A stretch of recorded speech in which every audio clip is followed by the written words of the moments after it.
As an independent videographer, I feel like it's unfair that Hollywood gets all the fun. They've got access to all the fun tools that make it so much easier to film, and we'll never be able to create that same experience at home. Well, as of just now, this isn't true anymore, because the two things that DJI have just announced, that's right, two things, are going to bring that Hollywood shooting experience to your home. And this means that people like you and me are no longer confined by the limitations of gear, and this is exciting. A few months ago, I made a video about the DJI Li-Dar system, which turns your manual focus lenses into autofocus lenses, and hinted that we'd soon be able to use the Li-Dar unit whilst it's not plugged into a gimbal. Well, that day might just be here thanks to this.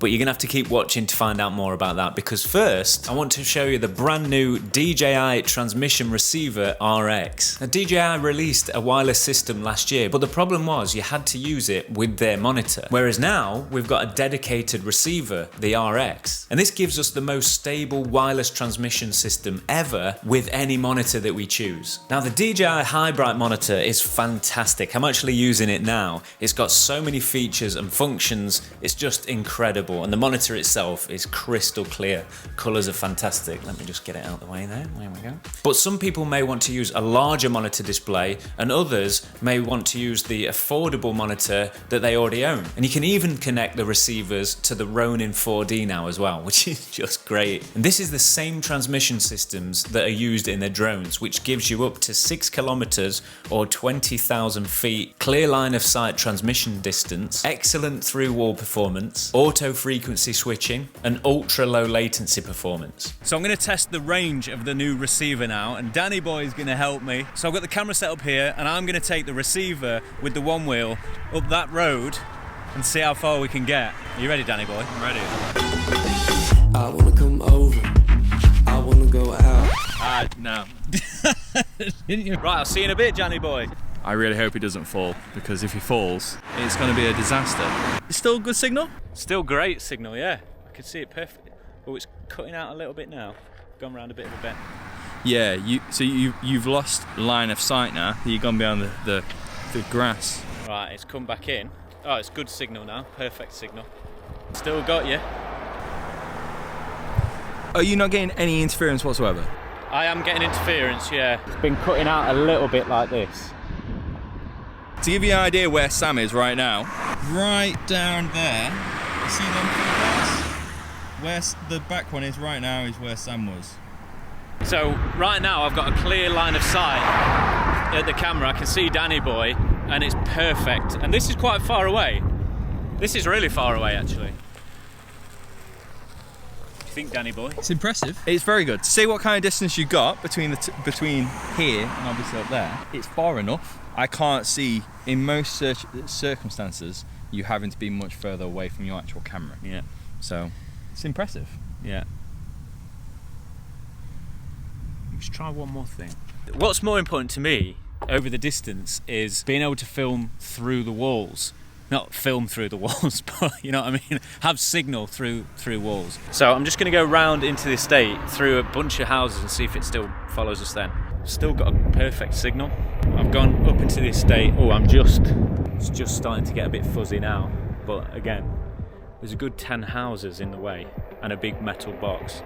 So it's not bad even. Now it's just coming back in again. Now, why would you need that much range? Well, you probably don't, to be honest. But the point is, it's stable and reliable. And if you're ever filming anything in cars, or if you've got a lot of walls in between where you're filming, you know it's going to be a secure connection. And you're still going to be able to monitor everything whilst staying out of the way of the action. Now, I think these transmission systems are extremely underrated for people like myself who do a lot of filming alone, because it can be very difficult to monitor yourself and make sure you're well composed, well exposed, and in focus. Now, yes, you could connect the app to your phone and monitor yourself that way, but let's face it, it's not the same. You're not going to get the same range. The connection is going to drop in and out all the time, which isn't good. It's not reliable, and you're not getting the same monitoring features that you're going to get with a quality monitor. So I can use even tighter lenses now. I don't have to use my wide lenses all the time and get close to the camera to be able to see what I'm doing. I can step further back. I'm probably about 5 feet away from the camera right now. I'm using a 50mm anamorphic lens, but I can still monitor it. I've got my monitor here at an arm's length away, so I can see myself nice and clearly. If I put it over there, I'd be squinting Tarantino. Maybe that's how he got his name.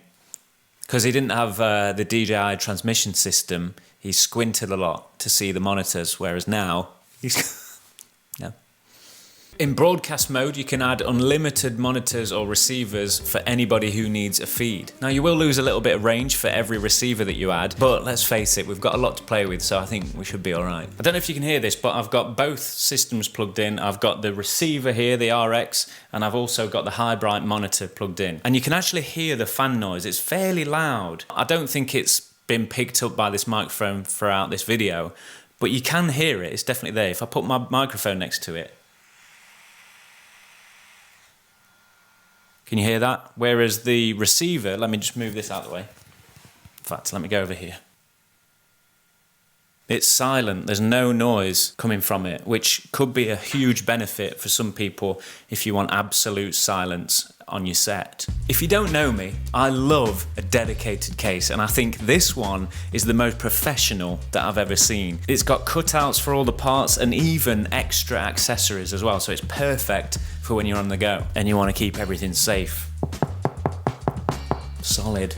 So if you get the DJI Transmission combo, in the box you get the video transmitter, video receiver, 2 DJI intelligent batteries, the charging hub, 2 MPF battery adapters, USB-C to DC power cable, D-tap cable, gimbal mounting plate, and 2 already attached battery adapters. Okay, right, on to this super exciting bit now. This is the bit that I've been waiting for. Thanks to the DJI Transmission cable hub, we can now use the DJI Li-Dar rangefinder without it being plugged into the gimbal.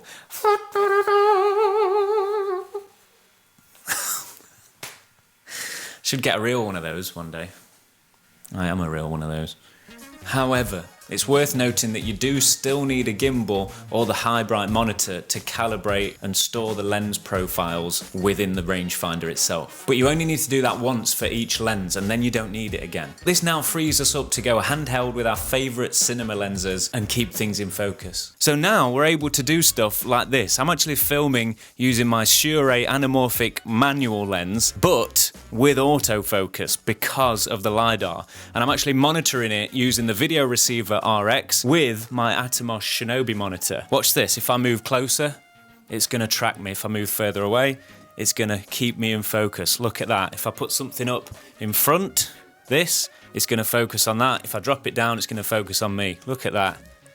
Completely seamless, it's great. I'm no longer bound to my autofocus photography lenses. I can actually use my cinema lenses, and that is awesome because I can get that distinct look now that is going to set you apart from the rest. And the thing is, I know a lot of people have used their manual lenses for talking headshots like this before.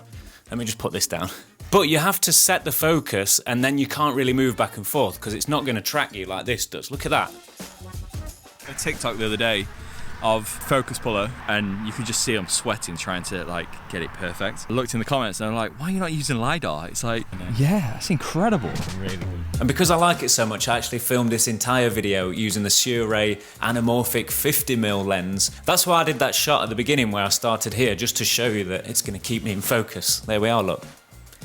Fantastic. And obviously if you're doing product reviews, you're going to be holding things up in front of the camera and you want that to be in focus, and it does a really good job of focusing very quickly, and you can change the sensitivity of that so you can get it to move a little bit slower. This is fairly fast, so I might slow that down a bit just so it looks a little bit more natural. If I want to come closer as well, it works. Just check that. Now, I will say this, it takes some time and a little bit of patience to set everything up because there are a lot of cables, and you'll also need some extra accessories to mount everything securely. And cable management is a necessity unless you want your camera rig to look like an aerial view of a spaghetti junction. So, I've left some links in the description. It's not even that funny. I've left some links in the description. I've got something in my eye now for some handy accessories. My top 2 favourite being the tilter power supply module, which clips flush to the transmitter or receiver, and then the V-mount battery. It'd be nice if they did something that could fasten to a small cage like this, because these monitor cages are quite popular. That'd be good rather than having this big thing there. I'd like it to sit flush. So maybe something that clips to the MPF battery. And secondly, these Condor Blue Mondo ties that keep your cables nice and tidy and stop them from acting as a skipping rope on set. So who is this for? It's a bit of a tricky one because I wouldn't recommend it to the beginners, the pure beginners, because there'll be other things that they want to spend their money on first, like lenses. But for people that film themselves or film by themselves and they need to be away from the camera, if you need to give the monitor to a client so that they can see what's going on whilst you're filming, or if you need multiple monitors for a small or even large crew, it's a highly professional tool that the pros are using.